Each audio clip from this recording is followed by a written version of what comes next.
el doctor Julio César Gómez tradicionalmente ha llamado estas sesiones. Usualmente las hacemos el tercer jueves de cada mes.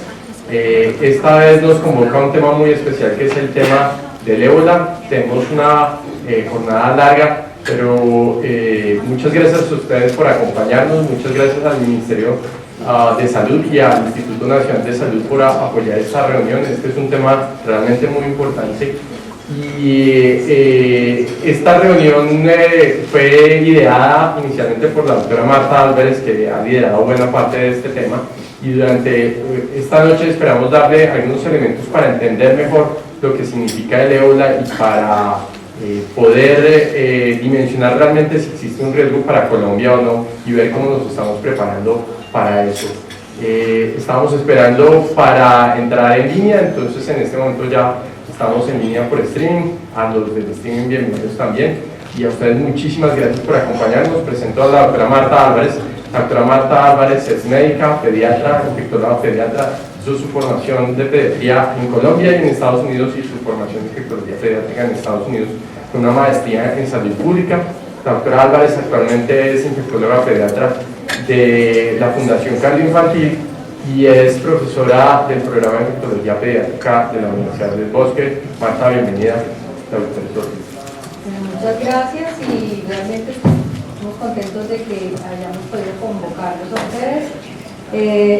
Voy a presentarles pues una agenda con, quitémosle los 15 minutos que lo sumamos, una primera introducción que la hago yo en este momento, luego biología del virus, aspectos básicos de transmisión, patogénesis, que está a mi cargo. Posteriormente el doctor Jorge Cortés hablará de epidemias previas y actuales. Continúa con el cuadro clínico en el adulto, luego el cuadro clínico pediátrico, la doctora Yasmín Rodríguez será la encargada, ya ahorita la presentación. Posteriormente una parte breve de diagnóstico de manejo global, luego por mí, luego continúa la doctora Yasmín con medidas de control y aislamiento. Posteriormente viene el doctor García, Diego García, con estrategia y respuesta por parte del Ministerio, y posteriormente Juliana Barbosa, quien representa al Instituto Nacional de Salud, Virología, el manejo de muestras y diagnósticos del Instituto. Al final vamos a hacer una sesión de preguntas donde todos participaremos, y posiblemente el doctor Fernando de la Hoz estará presente. Somos los panelistas. Entonces el doctor Jorge Cortés, infectólogo de adultos, internista de la Universidad Nacional, profesor de la Universidad Nacional y infectólogo de la organización Sanitas, es profesor. La doctora Yasmín Rodríguez es infectóloga pediatra entrenada en México, y ella es en este momento infectóloga pediatra de la Clínica Infantil de Colsubsidio, de la Clínica del Country, y también de la Clínica el doctor Diego García, médico pediatra. Él es el director encargado de inmunoprevenibles del CNPI del Ministerio de Salud. Juliana Barbosa, máster en ciencias, trabaja con el Instituto Nacional de Salud en el Laboratorio de Virología, y el doctor Fernando de la Hoz, médico, doctor en PhD, director del Instituto Nacional de Salud, profesor de la Universidad. Ninguno de nosotros declara conflictos de interés relacionados con este tema. Nadie ha trabajado en experimentales, en vacunas, en nada con ébola. Estamos empezando. Entonces, importante, pues todos están enterados de este auge de esta enfermedad. Es una enfermedad viral grave causada por una de las 5 especies, de los realmente 2, aunque se consideran 3 géneros de la familia de los filoviridaes, catalogada dentro de las fiebres hemorrágicas, y es causante de múltiples brotes y epidemias que originalmente empezaron en África Central, y el doctor Cortés nos va a hablar de esto desde 1967, responsable de la Esto se considera la 25ª epidemia desde que empezó en diciembre del 2013 y es la epidemia del 2014 que por primera vez se presentó en África Occidental. Aquí simplemente para mencionar los diferentes especies de los virus, el año del descubrimiento y los sitios de origen con sus números de epidemias. Es importante anotar que el primer virus, que aunque no pertenece a los ébola, es parte de los filoviridae, empezó en 1967, originado en Uganda y pues fue el primero que existió. Esto simplemente para mostrarles que aquí en este mapa de África, realmente era África Central la que empezó con las epidemias y los brotes que han sucedido hasta este año o a finales de diciembre del año pasado, que se empezó a situar en el África Occidental. Ya más adelante se entrarán en detalles. ¿Qué tenemos en este momento? Que es lo que nos ha llevado a convocar, es que esta epidemia del 2014, se puede decir, en África Occidental, es una epidemia que no tiene precedentes, que realmente ha abarcado 4 países, pero en este momento son 3 países especialmente los más afectados, y que no ha respetado áreas rurales y urbanas. Una característica muy importante es que los profesionales de la salud han estado muy afectados dentro de este grupo de pacientes que, como ustedes van a ver ahora, la letalidad es muy alta. Estas poblaciones tienen la característica de poblaciones con una muy alta movilidad y se mueven entre los diferentes límites geográficos que tienen, y posiblemente esto ha facilitado, y ya pues todos están enterados de los casos fuera de África, en Estados Unidos, España, entre septiembre y octubre. Aquí, bueno, quería mostrarles este mapa porque este es el último mapa que lo reporta la OMS el día de ayer, pero que va hasta el noviembre 2, y en los cuales por primera vez reportan aquí, en Mali, un primer caso en un niño de 2 años que falleció, que ya se pasó a la frontera de Mali. ¿Por qué es importante? Porque esto fue creciendo hasta que la Organización Mundial de la Salud en agosto 8 declaró emergencia de reglamento sanitario internacional, y por eso se movilizó todo para que todos los países tomaran la responsabilidad de afrontar esta situación. Ahora, digamos hasta el 5 de noviembre al 2 de noviembre, tenemos aproximadamente 13.000 casos, con 4.800 muertes, que es muchísimo. Todos los distritos de estos 2 países, Liberia y Sierra Leona, están afectados, y de todas maneras lo que mencionan acá, muy importante la OMS, es que todos los casos de España de contactos ya fueron liberados de riesgo. Y aquí por primera vez pues aparece el de Mali, que es un caso de estos últimos días. Entonces, esta era la introducción, simplemente pues para que ustedes tengan en cuenta cuál es la connotación de esta enfermedad. Yo voy a referirme ya en primer término al virus como tal, a la biología, a su transmisión y a la patogénesis. El virus del ébola es un virus RNA de cadena simple que es encapsulado y tiene todos los componentes que son importantes, que la mayoría de los virus deben contener.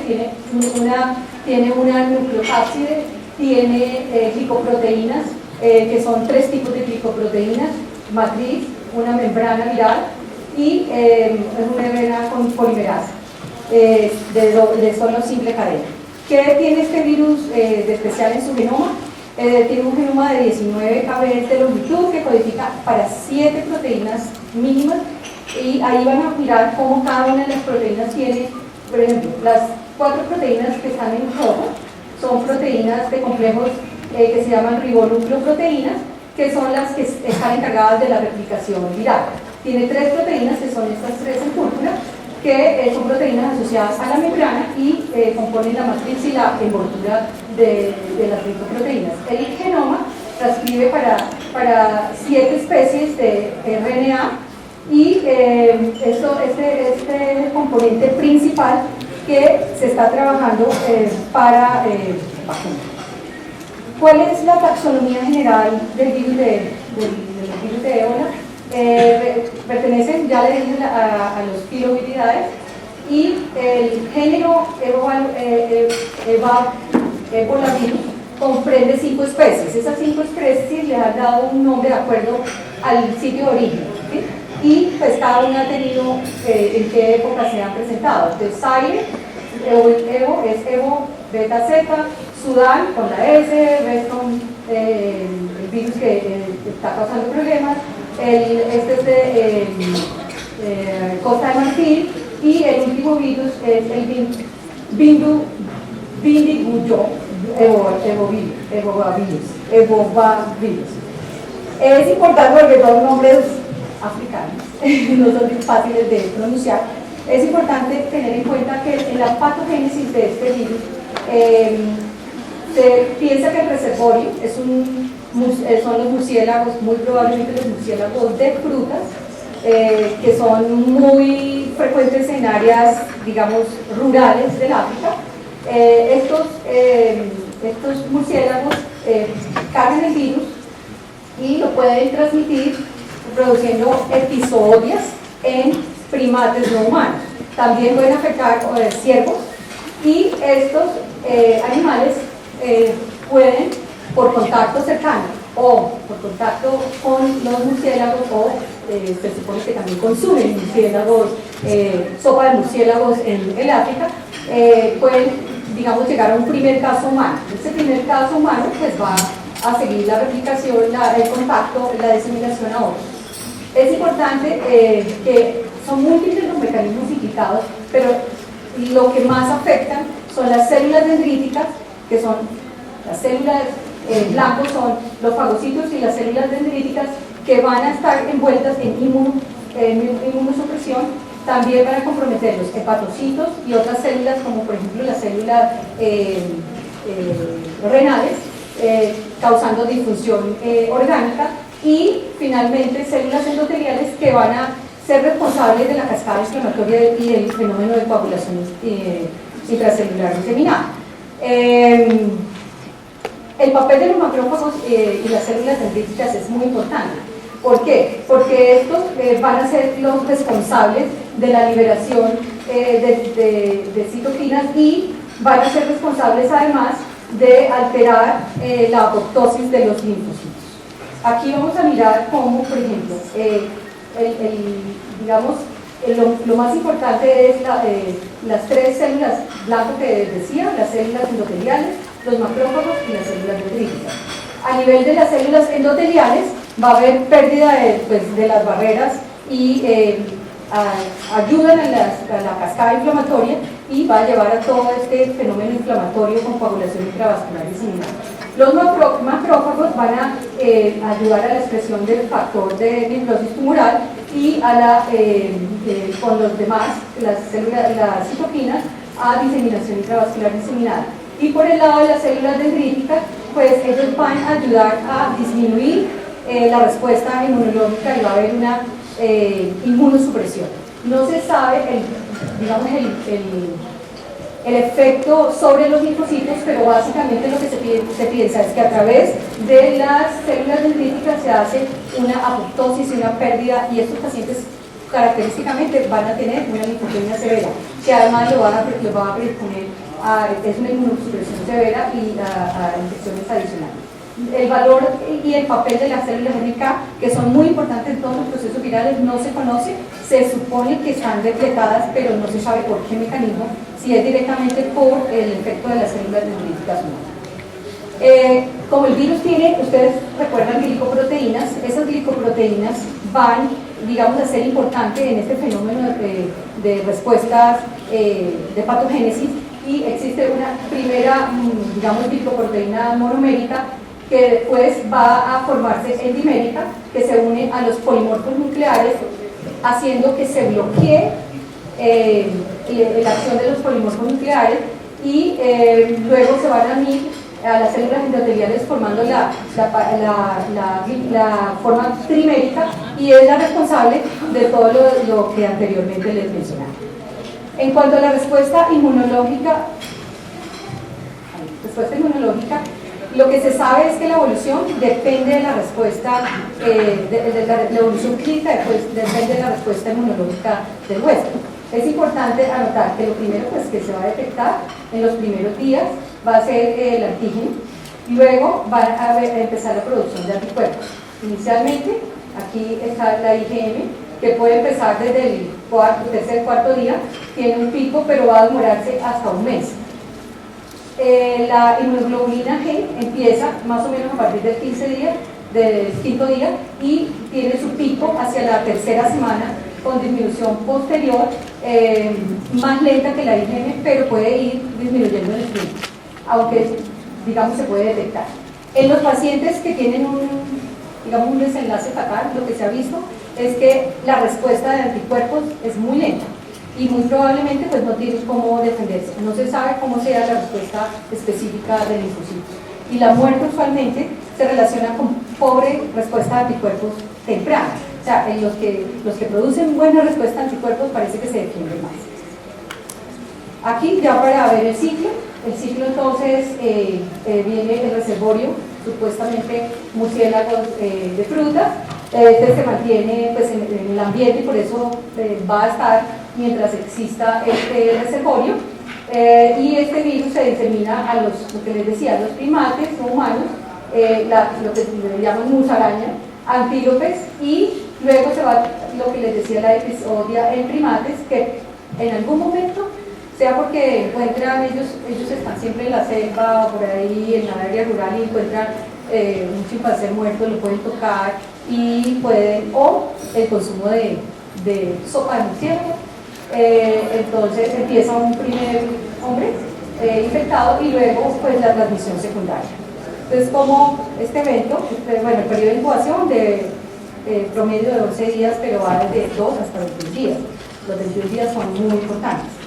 La ruta entonces de transmisión y amplificación es el reservorio animal en el murciélago, el vector, que es el intermediario, que es los primates no humanos, que ya habíamos mencionado, luego el caso índice y luego es la multiplicación por transmisión humano-humano.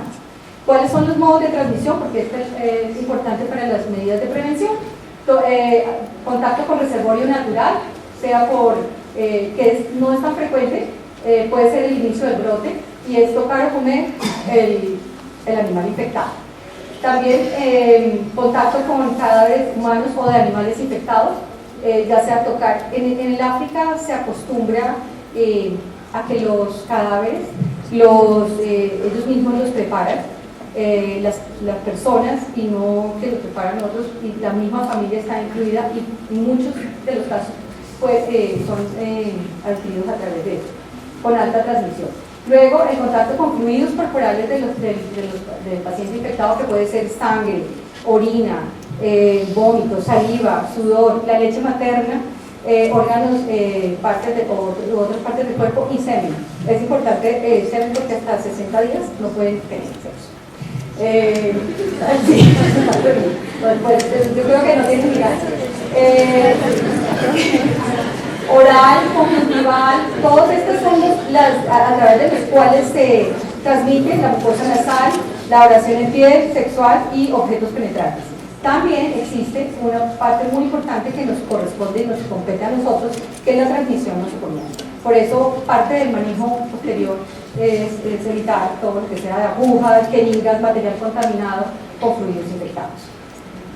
Digamos, el periodo de transmisibilidad es desde el primer día que empiezan los síntomas hasta el 21 día si el paciente no fallece.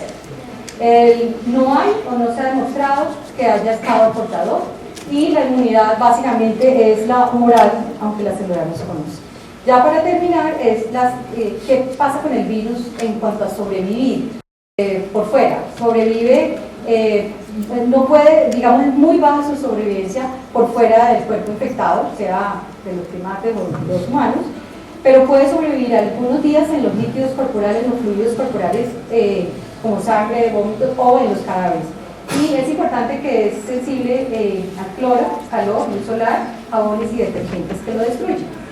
Entonces, pues no voy a hacer las conclusiones porque creo que está claro, y en este momento pues le doy paso al doctor Jorge.